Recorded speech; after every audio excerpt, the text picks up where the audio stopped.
Hello, we are here at the eve of Labour Party conference to put one issue and one issue alone on the map, and that is a great initiative called Housing First, which we think can revolutionise the way homeless people are looked at, treated and find their full potential.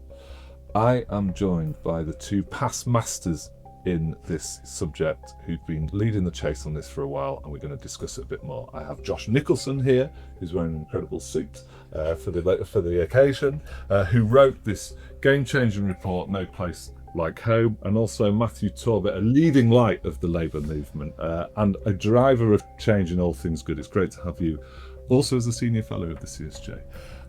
We're going to get into the report first, and then we're going to hear from two major champions of it, the two mayors of Manchester and Liverpool, Andy Burnham and Steve Rotheram. We'll also be hearing from the man that made this all possible, Steve Morgan, the Steve Morgan Foundation, which funded this work and has been helping drive it ever since. And we've also got some people from East London, Liverpool Street, who are going to give us their opinions on Housing First. But let's first go to you, Josh. Tell us about this report. What's the key recommendation? Why the hell did you do it? So, this report comes in the context of a massive increase in rough sleeping really since the pandemic. So it's doubled basically since 2021, since the success of the Everyone In initiative. So we wanted to take a fresh look at this problem because it is increasingly visible on our streets and an increasing priority for government. However, we want to see Housing First prioritised as part of that. Housing First is the most proven intervention to tackling rough sleeping. So we have proposed basically a rollout of what has been incredibly successful in Manchester and Liverpool. We wanted to take the success of Housing First, which they've piloted there, to scale that up across the rest of the country so other people can share in that success. And tell us just very quickly what the headline numbers of it. So we proposed 5,500 places by the end of the Parliament. It would cost 103 million to do that. And we've proposed funding that by scrapping the programme that relocates civil servants, our expenses to get out into the regions. We feel that is an appropriate programme to cut and to fund this instead, as well as using just a fraction of the current funding actually for rough sleeping. So they're the big numbers. Matt, what have you lent your considerable force and voice to this campaign? It's personal to me. I slept on the streets of Manchester as a teenager. I didn't get on with my parents growing up. I was the eldest of four, and I think the eldest always gets it that little bit hardest. They're sort of the trial child, and the other siblings sort of get it a little bit easy because you've just seen them tried what works. And we just didn't go on. It was a little bit of a dysfunctional background, and I've got skin in the game because of that. I was groomed into a gang whilst on the streets. Sentenced to 12 months in prison, escaped with a suspended sentence and did community service.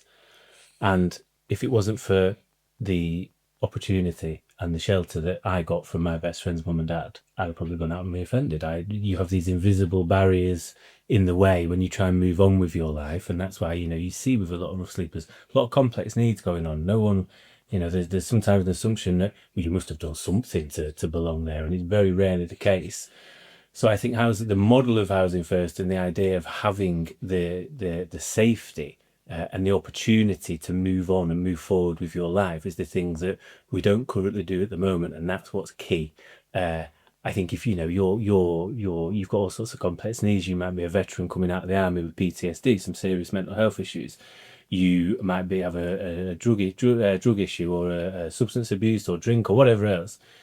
If the stipulation is you've got to give up that sort of stuff before you can get into the accommodation, as someone that's an alcoholic, that's hard enough to do in normal life, and give up that sort of stuff and move forward again and try and access that support. It's even harder if you're on the street. I'd say it's almost borderline impossible for lots of people. So I think what Housing First does is it flips that traditional model on its head and allows you to move forward. And I think that's I would be selfish and wrong if what I benefited from, I don't try and give back to other people and try and move things forward. Okay, before going to the two people or the two mayors that rolled it out, let's just hear finally a bit about the pudding. I'm not calling you the pudding. What are the actual success rates or results from this provision? Yeah, so we know from the national pilots in Liverpool, Manchester and the West Midlands, 84% of people to stay in long-term housing 3 years after being on Housing First. And that is monumentally successful when you compare it to conventional options. And in Liverpool, it's found to be 3.5 times more effective than conventional options. And you guys were mentioning it just doesn't work for some people. It doesn't work if you've got complex issues and you're coming out of homelessness to try and deal with those before you might have the chance to access a permanent home. So this really, by reversing it, it's really transforming outcomes for people who've been homeless. Very good. Well, we've heard the kind of stats piece, we've heard the why and the kind of real life piece. Let's hear now from the two mayors that made it happen, the political case. Let's hear from Andy Burnham of why he did it. The evidence is quite clear. Everyone can recover. Everyone can move forward. Andy, great to see you. Thanks for being here. We are here to discuss Housing First.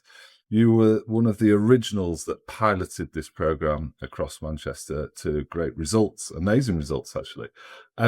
Take us back. Why did you decide to go for this? It was at the spending review in 2017. I'd just become the mayor here, Steve in Liverpool, both of us having left Westminster. Andy Street was new in post in the West Midlands. And at that spending review, it was announced that Housing First would be run as a pilot in these 3 new combined authority areas. But it was a really far-sighted decision because all 3 of us immediately worked together on it. There was a sort of early agreement that we had to be really true to the ideals of Housing First, the security of a home without pressure or conditions, and then the support for people to navigate a very complex system.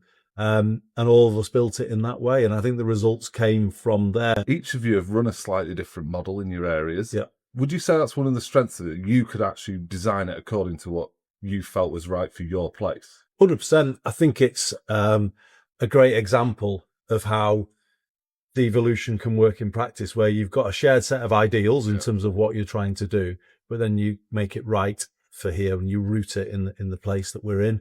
Sometimes when Whitehall commissions these things, it kind of says it'll be done through this particular organisation and, it'll be very top down. Well, it doesn't work. I would say the classic example of that was NHS Test and Trace in the pandemic. It didn't make sense on the ground. Why do you think it's worked so well here? I think the success of Housing First in Greater Manchester is the way in which it turned assumptions on their head about how you support people and how you actually move people forward. Because the thinking in public services as we've known them is that they operate in silos and they all have their own bureaucracy and rules and the rest of it. Actually, that doesn't help people who've got multiple challenge crises going on to move forward. And Housing First succeeded because it, in effect, lifted people out of the tyranny of all of that bureaucracy and said, no, look, this is going to be about giving you a foundation to recover and then move forward. And it was almost because it kind of almost ripped up the rule book. That is why it succeeded. The most fundamental of all needs to people, say the hierarchy of needs, it's housing, isn't it? You can't have good health without a good home. Kids cannot have a good education without a secure home to go back to from school. So in life, it's the most fundamental thing. And yet in Britain, millions of people live without that. And actually, wherever people come from on the political spectrum, if you're coming at it from a social security point of view or a get more people into work and promote aspiration point of view, this is a policy where I think right can genuinely meet left, because, the evidence is quite clear. Everyone can recover. Everyone can move forward. In our case, almost 80% of people offered the opportunity of sustained their tenancy. What would be your message to both central government as well as other mayors? I would say to government that you've made a good start and the Deputy Prime Minister has secured money for housing, which gives us a real chance in the next 10 years, particularly council, social, truly affordable housing. But really come at it now with a kind of coordinated approach, particularly with an eye to your ambitions around getting more people into work. Start with the kind of the philosophy that all people can recover and that you're kind of going to really help people to move forward. I think the government will achieve its big ambition around reducing the benefits bill and helping more people into work. I was really struck by Singapore. The founder of Singapore, I didn't know this until I went, had a policy which he called Iron Rice Bowl. But the idea is, to be successful, we're going to have to kind of help people with the basics, but then having done that, they will have to then pick up the baton and succeed for themselves. And that, in a modern context, has turned into a housing policy for young people. So young people in Singapore are given subsidised housing in their 20s. I think we've got to a point in Britain where we're almost doing the reverse with young people here. We're almost loading them up with challenges before they've even got going. And I think just thinking through that Singapore example, as we build more truly affordable homes, I think there might be something in that. Brilliant. Andy, thank you very much. You're welcome, Andy. Josh, you've just heard from the Mayor. What are your reflections? Yeah, I think what Andy's saying about devolution being proven through Housing First is really important. So devolution works here. We want local flexibility to design these services.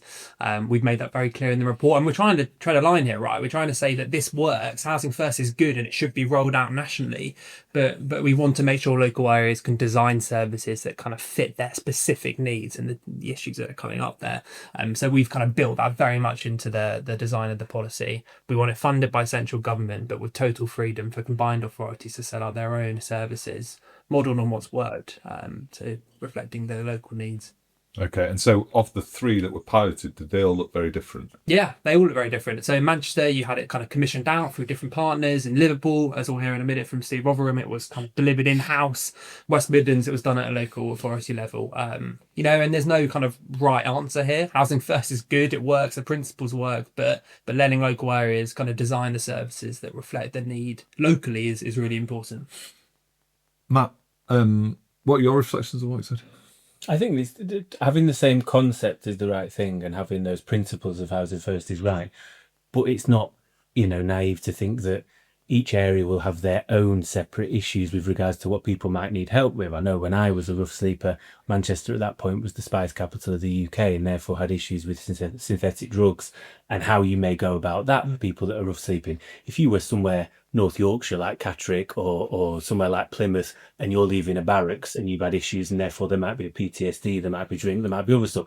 So it's knowing what type of services that will benefit people around those same principles of Housing First that I think are important. And I think actually he's right can meet left. I've long, even if you compare this to sort of thing Mrs Thatcher did with Right to Buy, she basically banked a load of voters by ensuring people could get on the housing ladder. You could bank votes through this by ensuring people have a home and have an opportunity to move on with. And you might have those on the political left or the liberal types who go, we want to help people from a moral point of view, we want to help the homeless. You've even got those maybe stereotypically on the right who go, well, I just don't like to see it. Well, therefore, you're helping everybody in society because you're hoping that the issue will disappear. People are in accommodation and whatever else. So I think it's a vote winner for me. It is a vote winner and actually something that you could maybe bank some long-term success on. It's such an interesting point, and it was clear that this came from Conservative government, but Andy Burnham totally backed it, as did Steve Rotheram when we hear from him, and also Andy Street rolled it out as a Conservative mayor. But I've mentioned three names there that are all pretty big political forces, or at least business forces. Andy Street now lost his kind of mayoralty. Do you think, as much as the biggest strength is that this is kind of given its own personality by the mayors, it could become a bit of a weakness because not everywhere is going to have a mayor as strong as those guys? That's true, and I suppose that's where maybe in the spirit of devolution, the mayors come together and actually you show as a group of politicians that help lift one another up, because regardless of party politics, right, I'm sure all of us around this table and everybody outside wants this country to succeed. What people don't want to see, regardless of politics, is to see homelessness increasing month on month, which we are seeing through be that rough sleeping, be that temporary accommodation or otherwise.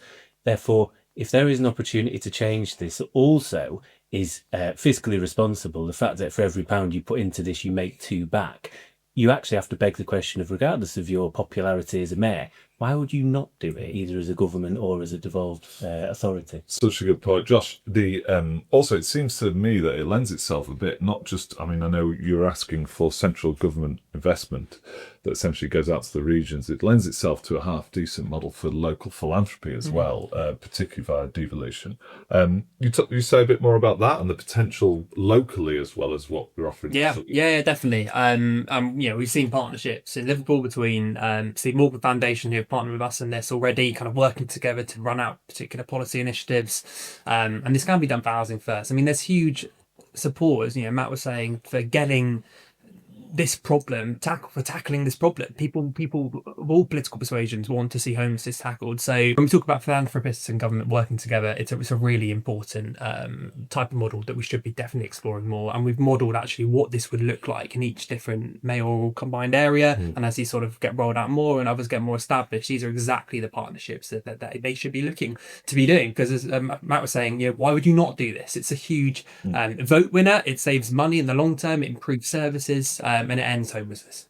Yeah, well, it sounds like there's, it's really interesting, the political case, and you think in a time where everyone seems to be getting further and further apart, here's something at least some people can unite on from right and left and do some good. I think that sounds excellent. And bringing philanthropy into the picture as well, so it's not always a burden on the government coffers. It seems a kind of no-brainer in lots of ways. But let's hear from the other mayor, Steve Rotheram, who rolled this out as well. I'd spoken to somebody many years ago when I was an MP who said, in this country, housing should be a human right. And that stuck with me. And I thought, this is the way that we could do things different. And so we started to look at the potential for a housing first approach. How this model has worked, in a way you could put your own stamp on it and decide the delivery that was different to, say, what Andy Burnham in Manchester did or Andy Street down in the Midlands did. Can you just talk about why you think that's quite important, particularly not just for this, but future policy making? It feels like it's got something that we can really learn from in that way. Well, I think you can't you? And there's a core that you'll find if you did a Venn diagram of the three of us. There's a bit there where we all overlap. So we're all having to do that bit. But the approaches are very different. So ours was, for instance, we wanted it to be in-house because we want to be able to control it, whereas other people commissioned it out. We give them the independence, but the support behind the scenes that they need. So we want them to start to recover from some of the things that they've been through. So there's some harrowing stories about how the individual ended up in those circumstances. So it's helping them alongside, giving them this home, not a house, a home to live in. And then we help them with picking their furniture, and we help them with, a new television and all that. And for some people, it's the first time for many, many years and sometimes decades that they've owned stuff, it's theirs. So we want them to feel that they are valuable human beings again. You're bucking the trend of what's going on in the nation. 2% reduction in rough sleeping and everywhere else is growing. Of course, it feels like Housing First played a part, but there will have been other things. Yes. Care to kind of shed a light on why you think you're changing things when others are struggling? The approach that Housing First provided to us meant that the local authorities carried on doing the great stuff they were doing, and then we could do this on top of it. And that's why I think we've collectively seen that there's been a reduction. And some people who might not fully understand the circumstances might go, well, 2%. That's against the backdrop of increasing numbers. So we're suppressing the actual amount whilst we're increasing the number of people that we're supporting. Feels like what you've pioneered, that we're really onto something. And what we're trying to do is say to other mayors and to national government, this is an efficient, life-changing way to do it. How do you think, and do you think this could be rolled out across this country? Well, it's a good use of public resources, and as we all know, they are finite. And so we need to prove to Treasury, to, if you like, the bean counters, who only look at spreadsheets, that this is a way that we can save the public purse money, but also we take the pressures away from those frontline services. What would your message be to, Angela Rayner, to the Prime Minister about this as a scheme? We've got to build more housing. We've got to have more properties to actually accommodate the people that we're trying to help. And what I think we need to convince government of is that we are addressing it in the right way, not just about the £7 notes, but about the other things that we've mentioned, about the knock-on consequences if we don't catch people early in that cycle. Then it goes on and escalates, and it costs more and more to the country. Steve, well, it's brilliant. Thank you for how you're leading that, both in this city and actually for the country. And we're here to try and support all of that. So thank you for your time. Thank you for all your work as well. Matt, just going from your experience here, what we heard from Steve, the Mayor of Liverpool, was there seems to be something quite powerful about ownership and stability, given this policy area, giving this to someone, and almost that word agency that's often, this has actually happened. How does that resonate with you? Yeah, I think it was wonderful actually to hear Steve talk about it being a home, not just a house. And I think especially in a market, even for people that own or rent, it is very fluid, especially in big cities like London or Manchester or wherever else. I can't place, enough importance on things like stability. I remember when I first got my first council flat, it was an incredibly emotional moment of like, things are solid now. My feet are on the ground. I'm not, you go from, people think moving house is hard enough. Try moving squat, or try, finding somewhere to sleep that night, not speaking to people for a week, not knowing where to shower, not brushing your teeth for 2 weeks. It's to finally have that stability of a home, not a house, but a home, and knowing you're safe and the feeling of safety. You're not thinking about the loud men coming down Oxford Street and wondering, or Market Street, and wondering whether you're going to get a kick in the face or whether they're going to urinate on you, and knowing that you're going to bed in your own bed, safe, and having that stability that you'll wake up and be all right in the morning. That for me is one of the great important bits of the stability that Steve spoke about. And just following up on that, it's incredibly powerful how you say it and how you term it in that way. Surely then in this time that we have where everyone's scrambling to try and find ideas to get people back to work, to get them less inactive and all that type of thing, surely it must feed into things like our big welfare bill and all the rest, because if people have a kind of freedom to go and do some work and all the rest, it surely should be a benefit to everyone. I think so, and I think we have a bloating welfare bill. People know that. It's fairly obvious, and I think Steve said it, that if you don't catch this now, it's only going to get worse in the long run. And I think you've got to get people whilst you can. And actually, we need to look at more radical ideas. A lot of people think radical means left wing. It just means different. We've got to do things differently. And if we are going to continue as a society, as a country, to do these sticking plaster methods, whether it be extra money towards discretionary housing payment or extra money for housing benefit, but you're not really moving people on or forward in life in a very caring, holistic way, in the way that Andy Burnham has done and Steve Rotheram, then you're just going to spend more money in the short term whilst the issue gets worse. It's going to cost you even more at a time where actually public resources are quite sparse. Steve said himself, this is exactly the sort of thing that public resources should be going on, stuff that works and is proving to work. Josh, final word from you on that and on, as Steve termed them, the bean counters at the Treasury. Why is this such a positive thing, not just emotionally, not just, I guess, heart, but also head? Well, basically what Matt was powerfully saying, that's reflected in the data, in the stats, in the return on investment that this has as a policy. Because when you give someone that stability, when you give them this space to be able to deal with the kind of issues that have been in their life, to get out of the homelessness that has been affected them, funnily enough, that also saves the government money. There's less money being spent on criminal services or prisons. There's less money being spent on homelessness outreach because people are safe in a house. They're able to deal with those issues and they're engaging with other treatments and supports.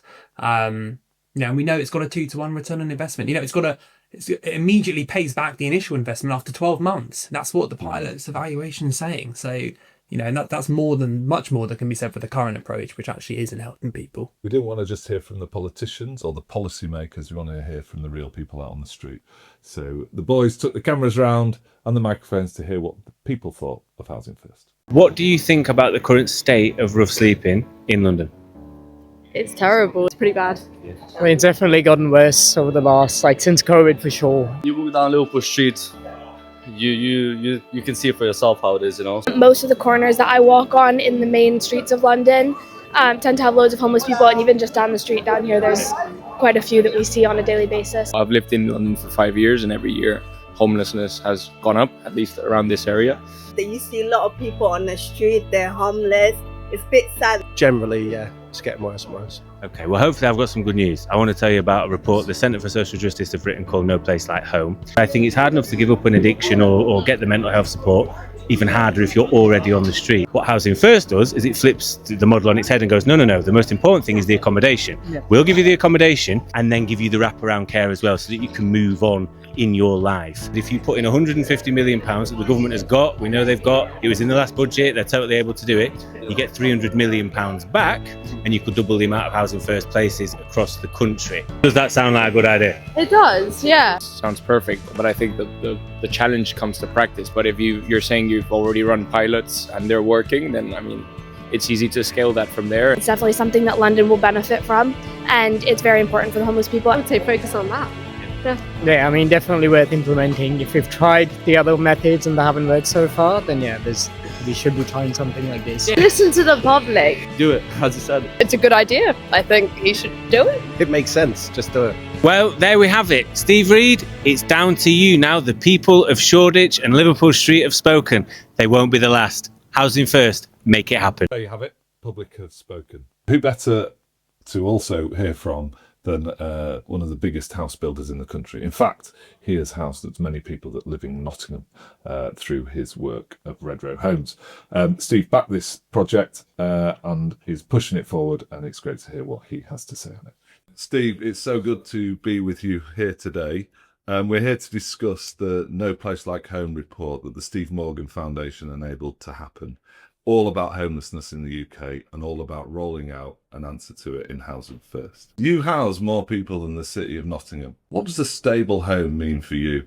It is somewhere at the end of the day you go back to and feel safe and be able to sleep. And whatever type of job you do, it all comes back to having somewhere you can go home to at night and regard as your own. The reality is that the people who are homeless are missing that part of the structure in their life, and it's fundamental to getting them back in, those people back into society, to have that roof over their head. Given my background in housing, I believe and I have believed all my life that housing is one of the most fundamental things in life. It's the backbone of everything.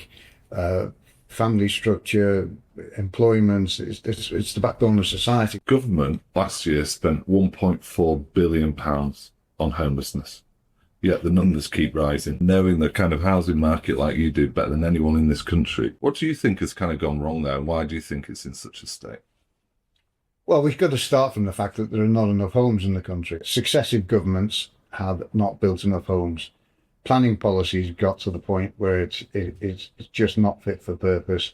The current government is at least trying to do something about it. It's not happening fast enough, but at least they're trying to do something about it. And until we get to the point where we're building enough homes in this country, housing is going to be a problem. There's major debate going on at the moment about immigration. What's quite interesting about this report was that it feels like it gives government an option to do something for British people, for veterans, by focusing on rolling that out. Would you care to make any comment on why you're kind of passionate about that happening? Let me make it clear. Our foundation's support for this is to get British homeless people into homes. It's not our priority to get illegal immigrants into homes. And that comes across very clearly in the report, actually, that in places like Liverpool, we're asking for 241 places. In Greater Manchester, 378. This is focused on local people, and it gives government an answer to some of the pressure they're coming under. Steve, thank you so much for your comments. Thank you also for your incredible backing and creation of this report. We're not going anywhere on it. We're going to keep driving it forward and try and change the lives of those. Good. Really hope it makes a difference. Thank you. Josh, obviously one of the major debates rolling at the moment is about that of immigration and the housing crisis and how this all feeds together. Can you just say a few words about how this idea ventures into that space. Yeah, so we've seen a massive increase in the number of people sleeping rough who aren't from the UK, and we make it very clear in the report that we need to be supporting, anyone who's sleeping rough. There's no difference if you're sort of British or from another country, in terms of the wider support that should be available. However, for Housing First, we're looking at quite local schemes, and we think this should be particularly targeted at people who have been long-term homeless, people who have been in and around the system for a long time in particular regions of the country, and not targeted at people who perhaps come here very recently and have found themselves sleeping rough. Of course, those people need support, but Housing First, as we've designed it here, we think should be prioritised for those long-term homeless populations who in the UK. Mark, that was one of the things that actually surprised me on this, how low the numbers were in some ways. 200 odd in Liverpool, 300 in Manchester. And, from your own experience as well, sleeping rough, how do you think this can tackle some of those long-term sleepers in the way and get involved in the immigration debate or stay away from it in some ways? So I think to make this politically palatable, Josh is right, you've got to want to help everybody for a start. That goes without saying. But people are under the guise, there's a perception of unfairness and that people are sort of skipping the queue ahead of them.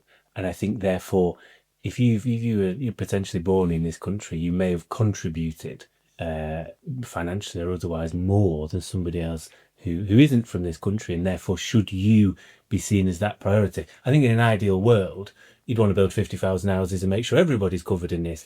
We don't live in an ideal world. And actually, Steve's point was interesting because we haven't built enough houses. I think if we'd have had net zero migration since 2010, we would still need 2.7 million houses in the country today. And that is poor policy and not enough house building for the last 50 years, essentially. So it's successive governments. There's no doubt about that. I think Steve's right. But the numbers are low. And I think you can't help but fall into the sort of immigration argument purely because I think at the moment there seems to be a very, very much a failure of the asylum system that then leaves these people destitute. That's another failure that probably somebody else needs to look at some point. But ultimately, yes, all homeless people need help. All rough sleepers are entitled and should get help. But I think for this, running it on a more local scale and a devolved scale is probably the right approach. Final question then. Why is this the right policy for now? So we have a homelessness strategy that's waiting on the desks of the Ministry for Housing. We've been waiting for a new minister. We've got a new Secretary of State now. So we think this is the perfect moment to really go for this, to put housing first at the centre of this homelessness strategy, as a cornerstone, really showing that the government can make a difference. It can change people's outcomes. It can change this very visible problem of homelessness by rolling out 5,500 places, what we've recommended, which would take the most entrenched rough sleepers off the streets by the end of the Parliament. Mark, final word to you. Why is this the time? Because every single month we see statistics that say we're going backwards and more people are homeless and more people are rough sleeping. Now is the moment. There is no time to essentially wait, because otherwise I think the rot is going to set in for those that go from rough sleepers to long-term rough sleepers, and it becomes harder still to almost bring those people back from the edge. We have to think about the value that we want to place on human life and the potential that is wasted by somebody not having that helping hand, and not a hand out, but a hand up, and the opportunity to make something of their lives just because something has happened to them and they've ended up in that situation. If we don't act now, there are going to be more lives lost this winter, and nobody wants that. Mark, Josh, thank you for your compelling drive of this work. Let's hope we get it over the line.